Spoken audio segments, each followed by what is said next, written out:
Unleash your hidden strength. The resistance band transformation. You've never seen her hands wrapped around the band one more time, pulling harder than before, not because she wanted to prove something to anyone else, but because she finally believed she could. That morning felt different, even though the room looked exactly the same. She had started this journey months ago, frustrated and exhausted from workouts that left her sore but never stronger. Every rep felt like a battle against her own body, and every mirror became a reminder of what she thought she was failing to achieve. But somewhere between the doubt and the discipline, something shifted. Most people think resistance bands are just for beginners or rehab. She thought that too.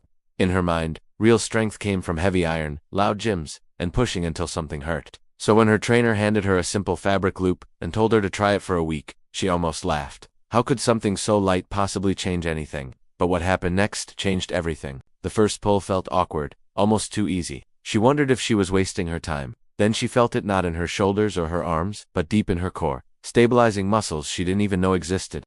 The band demanded control, not just force. It asked her to slow down, to breathe, to feel every single inch of movement. By the third day, her body started talking back in ways it never had before. Small muscles along her ribs and hips began waking up, creating a sensation she could only describe as connection. It wasn't pain, it wasn't exhaustion, it was awareness, the kind that makes you realize how disconnected you've been all along. Part of her still doubted it could work. After all, she'd tried everything before: weights, classes, apps, coaches. Each time, the initial excitement faded into routine, and routine faded into guilt. Maybe she was chasing the wrong goal all along. Maybe strength wasn't something you could schedule or force. Then came the setback.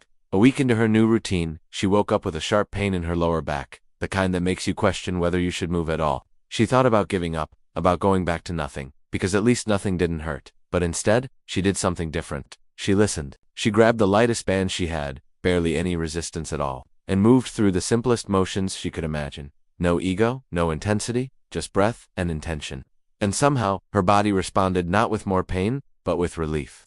The tension began to release. Not because she forced it, but because she finally gave it permission to adapt. Researchers at Stanford found something similar. When movement is paired with mindful awareness rather than brute effort, the nervous system learns to trust the process. Muscles don't just get stronger, they get smarter. They learn when to engage, when to release, and how to protect the body from injury before it even happens. She laughed, realizing progress didn't always look like progress. Sometimes it looked like pulling a band so gently you could barely feel it. Sometimes it looked like stopping when everything in you wanted to push harder. Sometimes it felt like surrender, but it was actually the beginning of real strength. Over the following weeks, she noticed changes she hadn't been looking for. Her posture improved without her thinking about it. Her sleep deepened. Even her mood stabilized in ways she couldn't quite explain but could absolutely feel. It wasn't just her muscles that were transforming, it was the relationship she had with her own body. There was still one thing she couldn't explain. Why had this worked when nothing else did? What made resistance bands different from every other tool she'd tried and abandoned? The answer, she realized, wasn't in the bands themselves. It was in what they demanded from her. Unlike weights that either moved or didn't, bands created tension in every direction.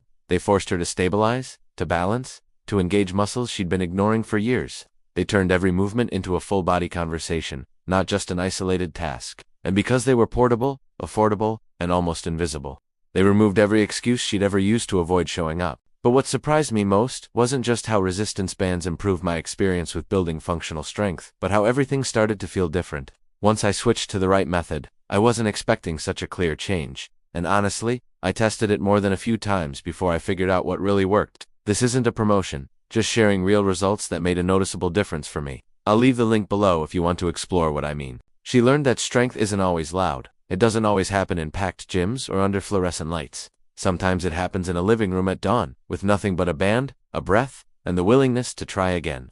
Sometimes the quietest tools create the deepest transformations. By the second month, she stopped counting reps. She stopped worrying about whether she looked strong and started noticing how she felt strong. Her shoulders carried less tension. Her hips moved with more freedom. Even tasks that used to exhaust her, carrying groceries, playing with her kids, standing for long periods, became effortless in a way they hadn't been in years. What would you do in that moment? When you realize the thing you dismissed as too simple might actually be the thing that changes everything. Would you trust it, or would you keep searching for something more complicated, more expensive, more impressive? She chose trust. And trust, she discovered, was the real resistance she'd been training against all along. There were days when the routine felt boring. Days when she wanted to skip it, to go back to bed, to convince herself that one day off wouldn't matter. But she showed up anyway, not because she was motivated, but because she'd built something bigger than motivation. She'd built identity. She wasn't someone who tried to work out. She was someone who moved, who cared. who honored her body even when it was hard. Sometimes, we only understand strength when it's tested, and the real test isn't how much weight you can lift or how fast you can run.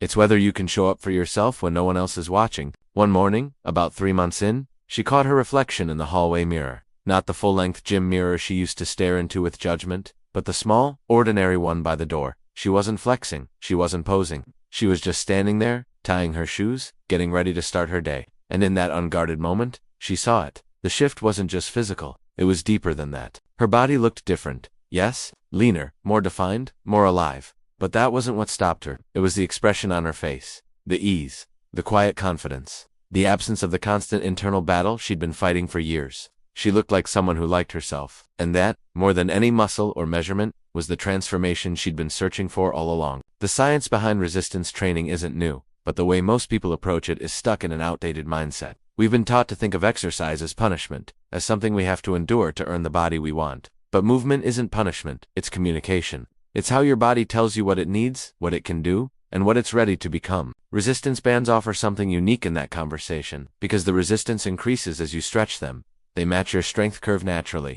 At the weakest point of a movement, the resistance is lightest. At the strongest point, it challenges you most. Your body doesn't have to adapt to the tool adapts to you, and that changes everything. She started teaching her friends, not in a formal way, not as a coach or expert, but simply by sharing what worked. She'd bring her bands to the park, to the beach, to her sister's house. She'd show them how a single loop of fabric could replace an entire gym if you knew how to use it. And one by one, they started to feel it too, that same awakening, that same reconnection to their own strength. Then came the injury, and the real test. Not hers this time, but her best friend's. A knee surgery that left her unable to walk without pain, let alone exercise. The doctors recommended physical therapy, but the movements were slow, frustrating, and felt like a regression from the active life she used to live. She felt trapped in her own body, mourning the strength she thought she'd lost forever. That's when the bands came back into the picture. Not as a workout tool this time, but as a healing one. Gentle pulls, controlled movements, low-impact resistance that didn't stress the joint but still engaged the muscles around it. Week by week, the pain decreased. Month by month, the strength returned. And by the end of her recovery, she wasn't just back to where she'd been. She was stronger, more stable, more resilient than before the injury ever happened. Maybe she was chasing the wrong goal all along. Maybe the goal was never to be perfect, never to look a certain way or hit a certain number. Maybe the goal was simply to keep moving, to keep showing up, to keep listening to what your body needs and honoring it without shame or judgment. She thought she was done until that moment when she realized she'd barely even started. Strength isn't a destination you reach and then stop. It's a practice, a conversation, a lifelong relationship with yourself that deepens the more you invest in it. And the tools you use matter less than the intention you bring to them. By the 6-month mark, resistance bands had become such a natural part of her life that she barely thought about them anymore. They lived in her car, her bag, her office. She'd use them during lunch breaks, while watching TV, even while waiting for water to boil. Movement had stopped being a scheduled event and started being a way of life, woven into every ordinary moment, not separate from it. And that, she realized, was the real transformation. Not the body she'd built, but the life she'd created.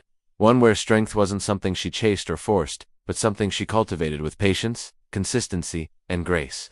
One where she didn't need permission or perfection to move, she just needed to begin. When she looked in the mirror again, it wasn't her reflection that had changed, it was what she believed about herself. She wasn't broken, she wasn't lazy, she wasn't too old, too out of shape, too far gone, she was strong. She'd always been strong, she just needed the right tool and the right mindset to remember it. Somewhere between the failures and the quiet mornings, she found rhythm and peace. Not the kind of peace that comes from having everything figured out, but the kind that comes from trusting the process. From showing up imperfectly, from knowing that every small effort compounds into something meaningful over time.